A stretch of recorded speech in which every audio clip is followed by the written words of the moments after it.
Bonjour et bienvenue dans un nouveau numéro de Patsy et les interviews avec mon invité aujourd'hui, Leïla Bassaïn. Bonjour Leïla. Bonjour Patsy, bonjour à tous et merci pour cette invitation. Je t'en prie, je suis ravi de te recevoir pour parler de ton nouveau roman Ce que je sais de Monsieur Jacques, paru aux éditions Albin Michel. Première question toute simple pour commencer. Dans quel état d'esprit tu es? Est-ce que tu es contente des retours? Je suis très contente des retours. C'est un roman qui est très important pour moi.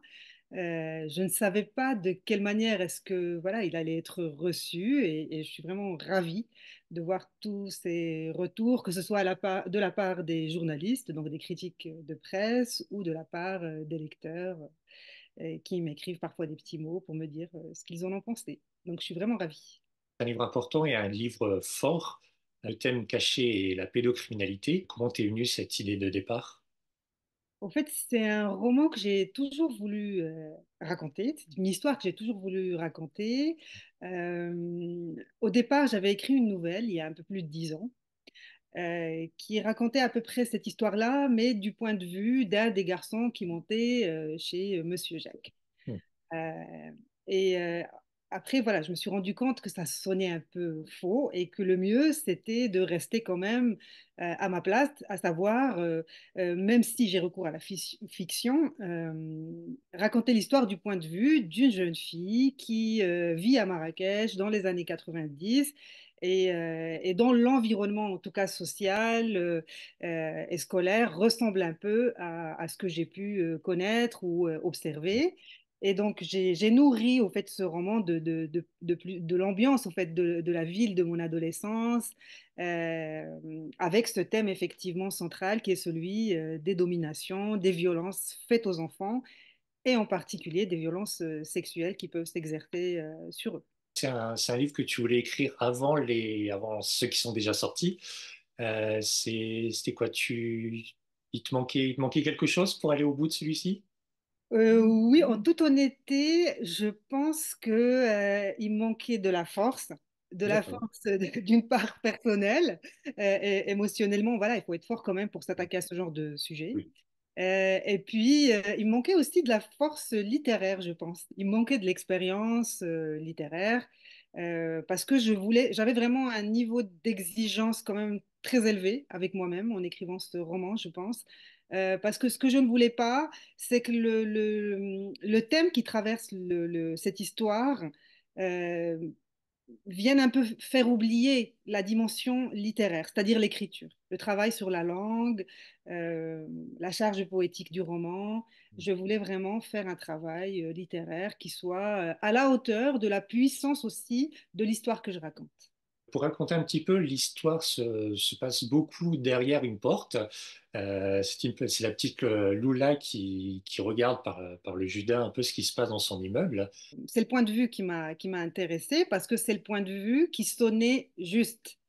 Avant d'écrire un roman, je fais plusieurs essais. C'est comme avec une musique, en fait. Il faut que ça sonne juste. Et donc, j'ai testé plusieurs points de vue de narration D'accord. qui m'ont semblé, mais pas du tout réussis. Et jusqu'au moment où la voix de Lula a sonné juste, et là, je savais que le roman, que je pouvais vraiment commencer l'écriture du point de vue de Lula, qui regarde donc depuis le Judas de la porte de son appartement, qui observe un peu le monde, pas seulement d'ailleurs à travers le Juda, mais même quand elle circule dans la ville, elle se positionne volontiers comme témoin de ce qu'elle voit, parce qu'elle est indignée par toute cette violence, par l'hypocrisie de la société, euh, et donc elle veut se positionner comme témoin et rendre compte de ce qu'elle voit. C'est vrai tu le dis, elle est en colère contre les adultes parce que finalement, tout le monde le sait dans l'immeuble et dans la cité, tout le monde sait très bien ce qui se passe, mais personne ne veut répondre aux enfants. C'est un silence total. Tout à fait, parce que comme souvent malheureusement dans le cas des violences faites aux enfants, il y a un silence qui vient accentuer la violence de ce que l'enfant subit. Et en plus, dans cette histoire-là, ce que Lula comprend, c'est que si les adultes qui l'entourent ne disent rien, c'est parce que les enfants qui vont chez Monsieur Jacques eh bien, sont pauvres. Ils sont non seulement enfants, mais ils sont pauvres. Donc, ils sont au plus bas de l'échelle Ouais. sociale, au plus bas de l'échelle des dominations. Et au contraire, Monsieur Jacques, qui devient tout au long de ce roman un symbole, lui est au sommet de la hiérarchie des dominations. C'est un homme occidental, Mm. et il a les moyens financiers de tout s'offrir. Et étant donné que cette résidence-là, c'est une résidence de la classe moyenne, eh bien, les adultes qui entourent Lula considèrent que, bon, ben voilà, si ces enfants la mentent, ils mentent en plus de leur propre chef. Où est le problème? Ce sont des enfants pauvres. On parle d'un sujet très fort. À côté de ça, Lula, au début en tout cas, est une petite fille qui va jouer sur la place avec ses amis. Donc il y a aussi beaucoup de côté festif, enfant, où ils sont entre eux. C'était voulu d'avoir une balance justement pour pas qu'on soit trop dans la dureté de l'histoire. Absolument. Au fait, je voulais vraiment qu'il y ait ce contraste. Voilà. Oui.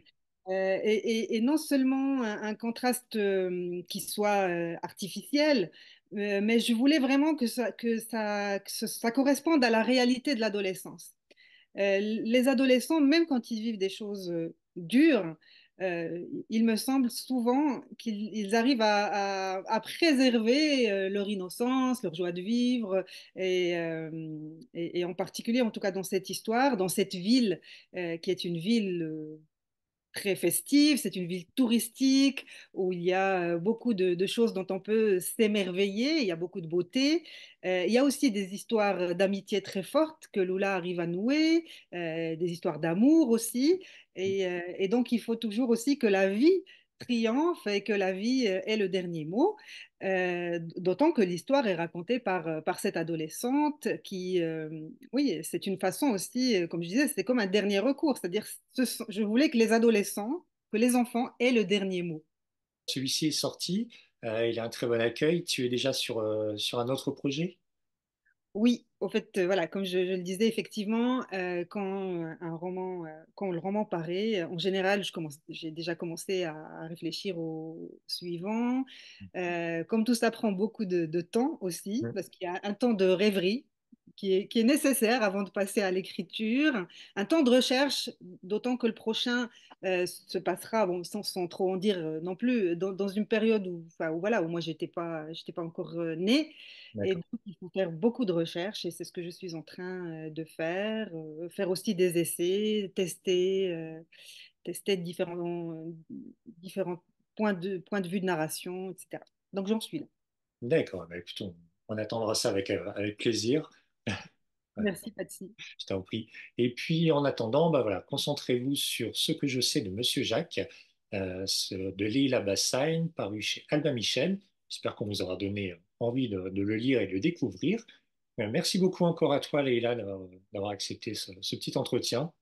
Merci à toi et merci à toutes les personnes qui nous suivent et qui nous regardent. Et puis, bah, nous, on se retrouve très bientôt avec un nouvel invité, un nouveau thème. Et d'ici là, comme d'habitude, n'oubliez pas de lire, c'est important. Bonne journée, au revoir.